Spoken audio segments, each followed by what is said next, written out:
Apakah muslim terjerumus berbuat syirik karena jahil kekal di neraka? Terserah Allah. Terserah Allah ya. Kalau Allah mau perlakukan seperti apa yang ada di Sahih Muslim, yaitu orang yang menyuruh anak-anaknya untuk membakar mayatnya. Teman tahu kisahnya ya. Kan ini dosa yang luar biasa besar dan kufur. Karena dia meyakini kalau mayatnya dibakar, abunya ditaburkan ke lautan, Allah tidak akan bisa menghidupkan lagi. Berarti kan aman, gak disiksa. Nah itu anggapan dia, keyakinan. Jelas ini kufur kan? Meyakini bahwa Allah tidak sanggup berbuat sesuatu. Tapi akhirnya orang ini masuk surga apa masuk neraka?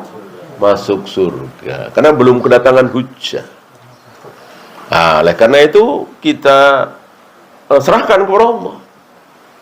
Ya. Walaupun ada kasus, taruhlah seorang yang hidup di kutub Antartika sana, belum pernah mendengar apa itu Allah, apa itu Islam, apa itu Al-Quran, siapa Rasulullah Muhammad SAW, belum pernah dengar sama sekali, lalu dia mati. Bagaimana? Kita serahkan kepada Allah.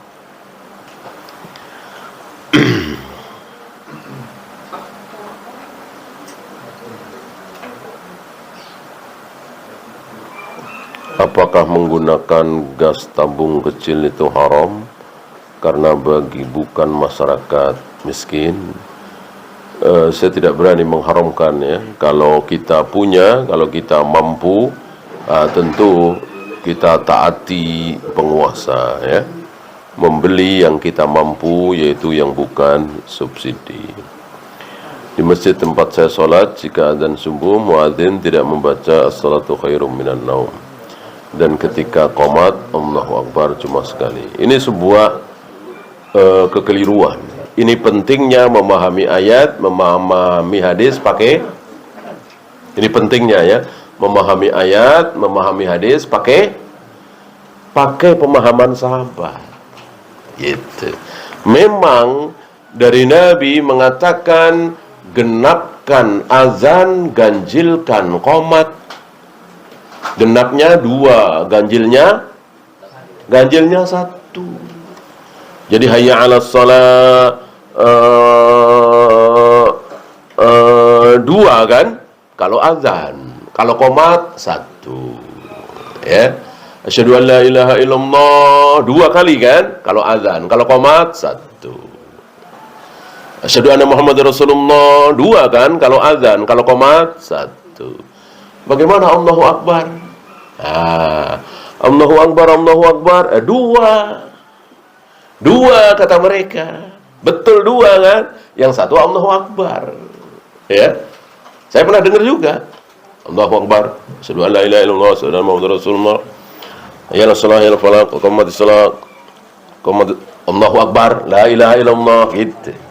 Karena mereka berpegang kata Nabi, azan 2, qomat 1. Betul. Tapi kita lihat pemahaman sahabat. Kita lihat pemahaman sahabat, praktek dari Bilal, praktek dari Abu Mahdurah, praktek dari Ibnu Umi Maktum, muadzin Nabi. Allahu Akbar dihitung 1. Nah, itu gunanya. Memahami ayat, memahami hadis, pakai praktek sahabat. Kalau tidak, besar kemungkinan kita salah. Ya. Maka jangan ngarang sendiri.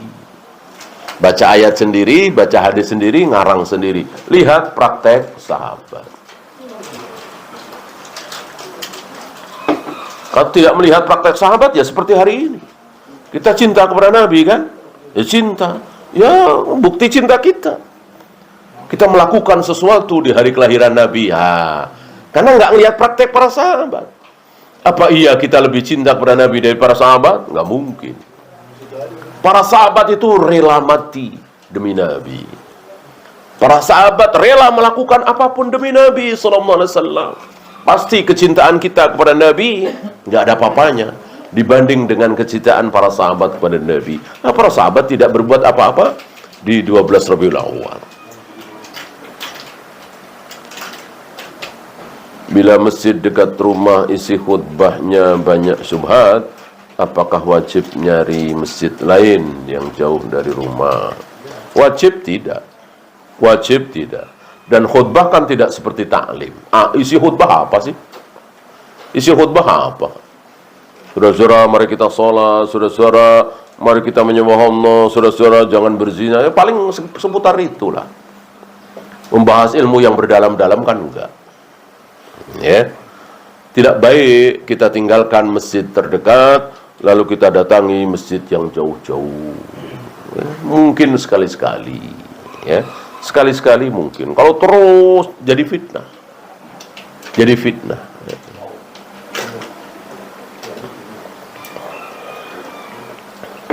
Termasuk itikaf, ya kan?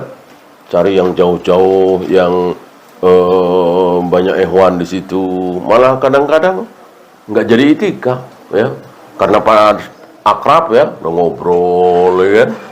Ya, kalau nggak ada yang kenal kan kita diem, baca Al-Quran, ya. Cari masjid terdekat, lebih baik. Sekali-sekali boleh.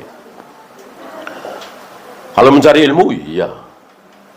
Mencari ilmu yang jauh-jauh, dekat alhamdulillah kalau memang yang salaf, kalau nggak ada yang jauh, yang salaf, ya.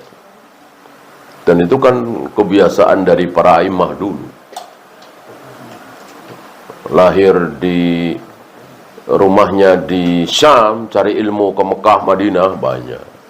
Lahir di Mekah atau Madinah, cari ilmu di Mesir, di Baghdad, ini hal yang biasa.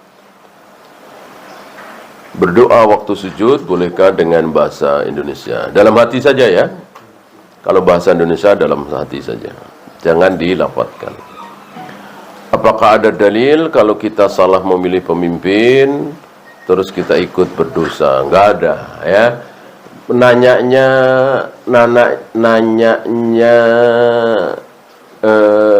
nggak dari dasar, ya. Mestinya nanya yang benar gimana? Apakah memilih pemimpin itu haknya seluruh rakyat? Tanyakan itu. Ini karena faham demokrasi itu sudah dicokokkan ke kita dari kita TK, SD, SMP sampai kuliah dan seterusnya, maka tidak ada pertanyaan itu. Seolah sudah menjadi sebuah kebenaran bahwa memilih pemimpin adalah haknya seluruh rakyat. Kata siapa? Ya, dan kita tidak melihat sahabat. Ya. Abu Bakar jadi khalifah, Abu Hurairah nggak tahu menau, Aisyah nggak tahu menau. Ya, Ibnu Abbas, Ibnu Mas'ud, sahabat-sahabat mulia nggak tahu menau. Bahwa bahkan Utsman Ali nggak tahu menau.